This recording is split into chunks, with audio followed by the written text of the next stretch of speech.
In the late 1960s and early 70s, archaeologists from what was then the Soviet Union stumbled upon artifacts of a previously unknown civilization around what's today the Amu Darya River, the body of water that the Greeks of antiquity called the Oxus River. The broad area that they were uncovering these mysterious artifacts in today makes up parts of Turkmenistan and northern Afghanistan, but in antiquity, this region was known as Bactria. The name is well known to those familiar with the history of Western and Central Asia in antiquity. Bactria would become one of the most important satraps, or provinces, of the Achaemenid Persian Empire. It's during this time, around the year 520 BC, that the name Bactria appears for the first time in history in the Behistun inscription of the Persian king Darius the Great. A few centuries later, Bactria would become the center of an independent Greek kingdom in Asia. But let's fast forward to the 20th century. Shortly after their initial finds, archaeologists uncovered more artifacts from this same mysterious culture in what's today Turkmenistan. Much of this region was once known as Margiana.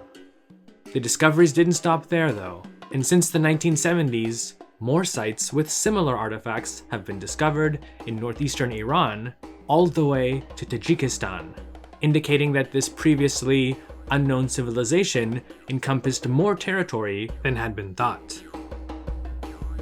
This newly discovered civilization today is probably best known worldwide as the Oxus Civilization, but it's also commonly called the Bactria-Margiana Complex, or BMAC for short. One of its early lead archaeologists, Victor Sarianidi, who came up with the name Bactria-Margiana Complex, has called it the fifth great early river civilization after those of ancient Mesopotamia, Egypt, the Indus Valley, and China.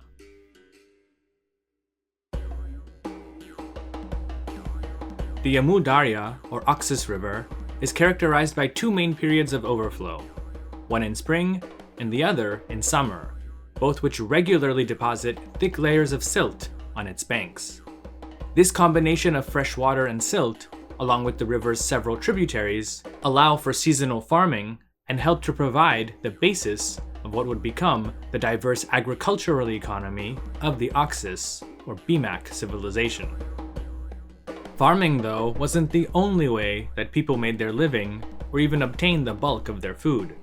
Sure, it was important, but the temperate climate of the hills and valleys around the Amu Darya spurred the growth of several forests containing all sorts of useful plants and trees, including poplars, junipers, maples, and willows. Along with wheat and barley, the early Bronze Age inhabitants of this area supplemented their diets with dried fruit, pistachios, and nuts. The nearby grasslands were home to several animals that could be hunted for food, including wild boar, deer, ibex, and several species of birds. And of course, the river provided fish, including a local type of sturgeon. Over time, the people of the early Oxus civilization learned to domesticate sheep, goats, and cattle, and it seems that at least some of them used the famous two-humped Bactrian camel for transport. Crops and useful animals were just the beginning. Like today, the mountains and hills that the Amu Darya meandered through were replete with valuable metals and minerals such as copper, iron, lead, silver, gold, gypsum, marble, turquoise, and lapis lazuli. This was an area with great economic potential, and whose resources would have commanded high prices in other parts of the world, which, as we'll see shortly, linked it to the Indus Valley or Harappan civilization to its south, and other societies as far away as Mesopotamia, Anatolia, and the Levant to the west. The span of time between 2400 to 1900 BC is what scholars call the Oxus civilization's integration period. It was during this time that nearly all known Oxus sites seem to have shared a unified, mostly urban culture. Its settlements, most of which had been founded only a few generations beforehand, were transforming into large, fortified compounds with central palaces that were surrounded by smaller dwellings. Archaeologists believe that this may have been the golden age of Oxus Civilization. The ruins of several large settlements have been uncovered, the largest and most impressive being the site known as Gonur Tepe in Turkmenistan. During its heyday, it was a massive city that archaeologists believe could have once been home to over 25,000 people.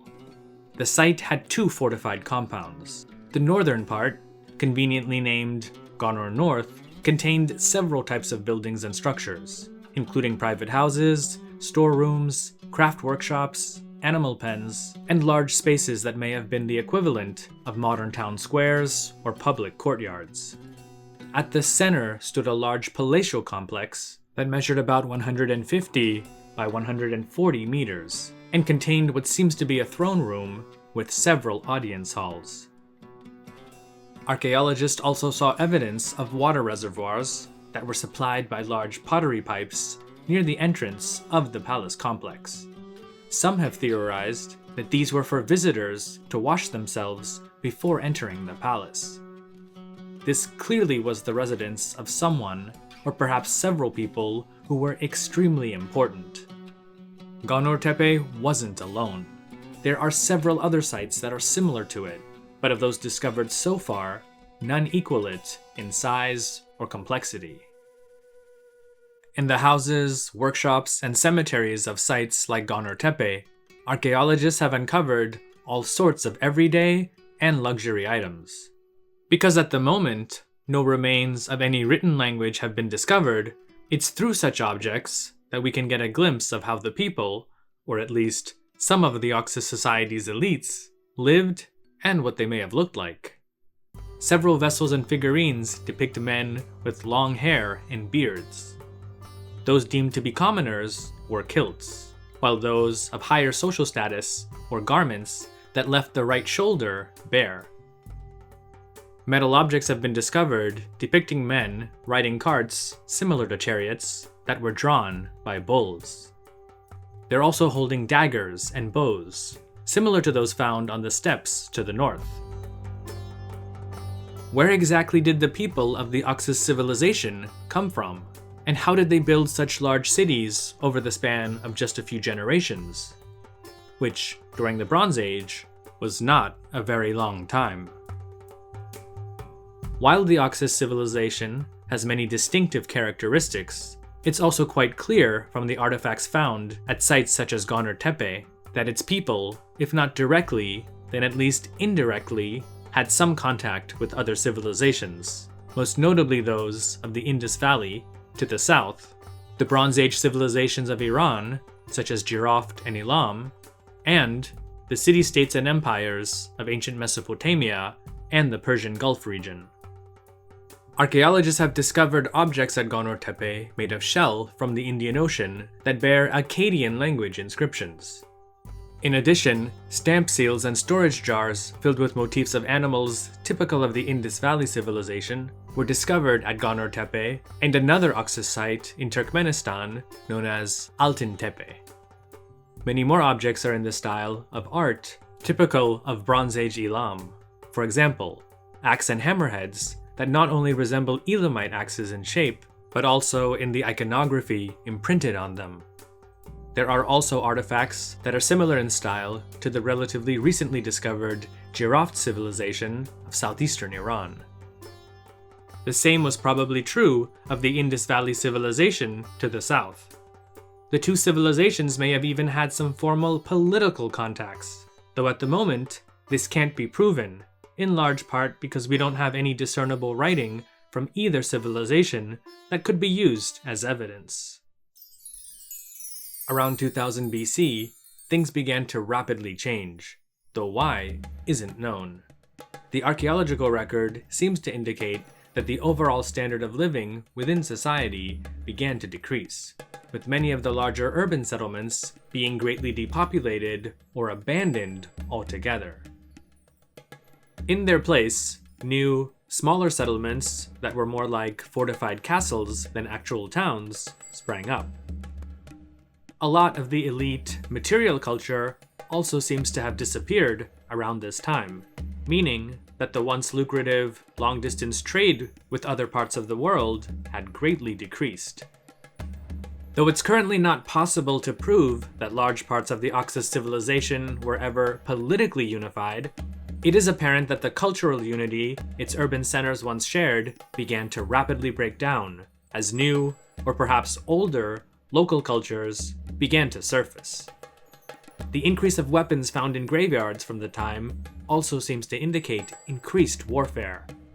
Scholars call this phase of the Oxus civilization, from roughly 1900 to 1300 BC, the localization era. But why did this occur? What seems to have caused the relatively rapid breakdown of Oxus civilization? It may have been due to a combination of several factors. One contributor could have been the gradual southward migration of steppe peoples, especially those speaking Indo-Iranian languages, to the rich farmlands of the Amu Darya region. There's a good deal of evidence confirming that the walled city dwellers of the Oxus civilization interacted and traded with nomads from the north. For example, horses were not native to the Amu Darya region, nor do they seem to have been widely used, both for transport or military purposes.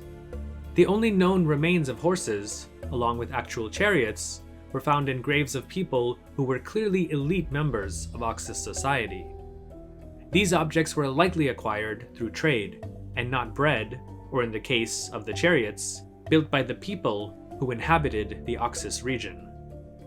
Conflict, though, may have arisen between the two groups, as northern nomads moved southward in search of greener pastures. There's also growing evidence of prolonged drought during the time of the localization era, meaning that rainfall and the flooding of the Amu Darya may have dropped significantly, leading to food shortages. Thus, the combination of chariot-riding nomads from the north, along with massive drought, may have caused a mass exodus of the Amu Darya's native inhabitants to other areas, perhaps south to the Indus Valley, or west into Iran, where they may have settled amongst the people of the Giraffe civilization, or those of Elam. Another question has to do with the language that the people of the Oxus civilization spoke. Though some archaeologists, such as early Oxus pioneer Victor Sarianidi, speculated that its inhabitants were part of an early Iranian Proto-Zoroastrian civilization, and hence speakers of an Indo-European, specifically Indo-Iranian language, the majority of scholars today reject this claim due to lack of evidence. Since the settlements and cities of the Oxus civilization were founded earlier than what scholars believe was the arrival of Indo-Iranian speaking nomads, an Indo-European language has basically been ruled out. The language of the Oxus civilization's inhabitants may have been in isolate, one that so far has not been discovered. What is known is that by 1500 BC, what was once the magnificent civilization of the Bactria-Margiana Complex had all but broken down into smaller settlements. Gone were the days of the Oxus civilization's large cities and stupendous palaces. The social fabric of the region was also changing, as an influx of new peoples from the north were settling not just in the Amu Darya region, but also to its east, west, and the south. These were Indo-Iranian speaking peoples, and their languages, cultures, and religions would come to dominate the region for the next few millennia. But those are stories that we've partially covered and will continue to cover in other programs, so stay tuned. As always, thanks so much for stopping by. The channel reached 100,000 subscribers recently, and that's all due to your support. So a big shout out and thanks to all of you. I'd also really like to thank GrandKeg69, Jaap de Graaf, Pasta Frola, Michael Lewis, Danielle Allen, Danny Van Eck, WineXTV, Robert Morgan, Frank, Tim Lane, Sebastian Hurtado Correa, Brendan Redman, Faridun Dadachanji, Jimmy Darowala, Sher Kam, Farhad Kama, and all of the channel's patrons on Patreon for helping to support this and all future content. Check out the benefits to being a Patreon member, and if you'd like to join, feel free to click the link in the video description. You can also follow History with Sai on Instagram, Facebook, and Twitter, as well as continue to listen to special audio programs on the History with Sai podcast. Thanks again, and stay safe.